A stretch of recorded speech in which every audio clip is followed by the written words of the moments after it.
নমস্কাৰ, Bhaskar Sharma YouTube channel সকলোকে স্বাগতম জনাইছোঁ। আৰু যিহেতু আজি আপোনালোকৰ লগত এজন বিশেষ ব্যক্তিক চিনাকি কৰাই দিম, কোনো এজন ব্যক্তি চাই থাকিবলৈ অকণমান অপেক্ষা কৰক। নমস্কাৰ, এয়া হৈছে সকলোৰে পৰিচিত এজন শিল্পী কেকে দা। নমস্কাৰ জনাইছোঁ আপোনাক। আৰু এয়া হৈছে মোৰ ঘৰৰ ওচৰৰে বিকাশ দা। নমস্কাৰ। বিকাশ দাৰ চিনাকি সূত্ৰে আজি আহি পেলাই মই কেকে দাক লগ পালোঁ প্ৰথমতে। যিহেতু কেকে দা আপোনাক সদায় টিভি স্ক্ৰীণত আমি দেখি থাকোঁ, আজি আপোনাক মই সাক্ষাৎ লগ পাইছোঁ, ভাল লাগিছে। মানুহজন দেখিলে খুব মোৰ হাঁহি উঠি আহি যায় দেই আৰু। যিহেতু শিৱসাগৰলৈ এবাৰ প্ৰথম আহিছে নে আগত আহিছে? আগতে আহিছোঁ, ইয়াতে প্ৰথম আহিছোঁ। হয় হয়।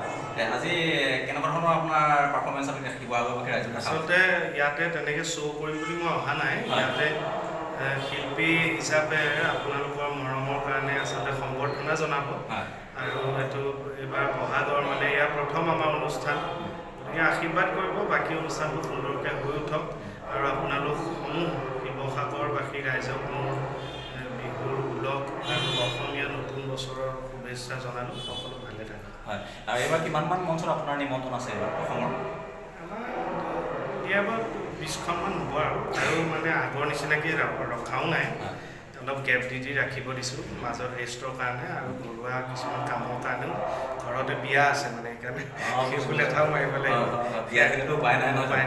আৰু এটা কথা সুধোঁ, আপুনি যিহেতু এটা মেছেজ লৈ পেলাই অসমৰ বিভিন্ন মঞ্চত আমি বিগত সময়বিলাক আমি ঘূৰা দেখিছোঁ, এইবাৰ কিবা আপোনাৰ কেনেকুৱা মেছেজ কিবা আপুনি ৰাইজক দিব নেকি, বা তেনেকুৱা কিবা মেছেজ লৈ পেলাই দিব পাৰিলেতো খুবেই ভাল, কিন্তু এইবাৰ সময় খুব নাটনি হ'ল। মই তিনিচুকীয়াত কাম এটাৰ কাৰণে সোমাই গ'লোঁ এমাহ। হয়। আহি পালোঁ, পাইতো ওলাই আহিব লগা হ'ল। ইমান ৰেডি নহয়, তথাপি এতিয়া আমি কাইলৈৰ পৰা আমাৰ মানে ষ্টাৰ্ট হ'ব বুলি ধৰা। আজিতো মানে এয়া এটা প্ৰমোশ্যন আৰু এটা মানে আজিতো সম্বৰ্ধনাহে, কিন্তু আমি পেয়াৰ হৈ কাইলৈৰ পৰা ষ্টাৰ্ট হ'ব। গতিকে আমি কম সময়ৰ ভিতৰত অলপ কিবা স্ক্ৰিপ্ট এটা ৰেডি কৰিম আৰু চাগেই। আৰু এটা কথা হ'ল, যিহেতু এজন হাঁহিমুখীয়া মানুহ আৰু কমেডি চৰিত্ৰৰ লগত আপুনি যিহেতু জড়িত, যিহেতু আপোনালোকৰ মতে কথা পাতি আছোঁ, যদি অকণমান যদি আপুনি কিবা এটা কমেডি কিবা এটা ৰোল এটা যদি অকণমান আমাৰ দৰ্শকক যদি অকণমান কৈ দিব পাৰে এই মুহূৰ্তত, কমকৈ অকণমান কিবা আপোনাৰ মনলৈ এই মুহূৰ্তত অহা এটা যদি অকণমান কিবা এটা হাস্যৰ অকণমান দিব পাৰে, ইমান দৰ্শকে ভাল লাগিব। ধন্যবাদ বাৰু। আগতে কি আছিল, আগতে আজিকালি ঘৈণীয়েকবিলাকে গিৰিয়েকবিলাকৰ নাম কাঢ়ি মাতে আজিকালি। তাৰে আগতে কি আছিল, ওৰা বুলি মাতে। আগৰ দিনৰ নিয়ম এটা আছিল যে গিৰিয়েকৰ নামটো ল'ব নাপায় ঘৈণীয়েকে, গিৰিয়েকৰ আয়ুসটোতে। আমাৰ ঘৰৰ ওচৰতে বৰদেউতা এজন আছিল, তেওঁৰ নামটো আছিল ভূমিকান্ত। এবাৰ কি হ'ল, ঘৈণীয়েকে নাম লৈ নামাতে। এবাৰ কি হ'ল, ঘপকৈ ৰাতিপুৱা সময়ত ভূমিকম্প আহোঁতে ঘৈণীয়েকে দৌৰি দৌৰি গৈ পেলাই গিৰিয়েকক জগাইছে, হেৰি উঠকচোন উঠক, আপুনি কম্প আহিছে। এয়া হৈছে আমাৰ সিদ্ধাৰ্থ শৰ্মা দা, কেকে দা, সকলোৰে তেওঁ চিনাকি মুখ। তেওঁ খুব কম সময়ত আপোনালোকক অকণমান হাস্য দিবলৈ চেষ্টা কৰিলে।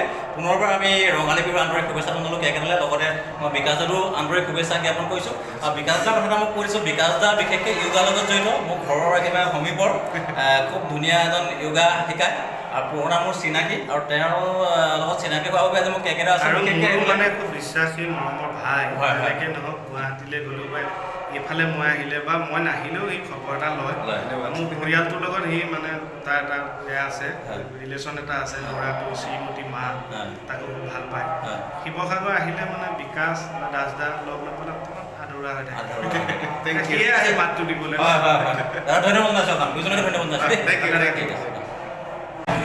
আৰু এটা মোৰ খালি দুটা অনুৰোধ মই কৈ থৈ যাওঁ, তেওঁলোকে দেখে মই ফেমিলিয়া কথাবোৰ কৈ থাকোঁ, যেনেকৈ হাঁহি হাঁহি আপোনালোকে মোক চাই আছে। কিন্তু মোৰ অনুৰোধ এটা এইটো যে আপোনালোকে এনেকৈ সদায় মিলা প্ৰীতিৰে থাকক আৰু সদায় এনেকৈ হাঁহি থাকক। বেছি খং উঠিলে নিজৰ নিজৰ মাকৰ মুখখন বা মাকৰ চৰণ মনত পেলাব লাগে, বা চব খং নামি যায়। সেইটোৱে মোৰ অনুৰোধ।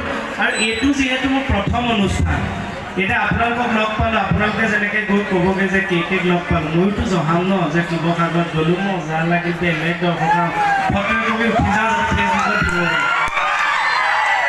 কাৰণ ময়ো লিখি দিব লাগিব ন, প্ৰথম অনুষ্ঠান আজি আমুকত কৰিলোঁ।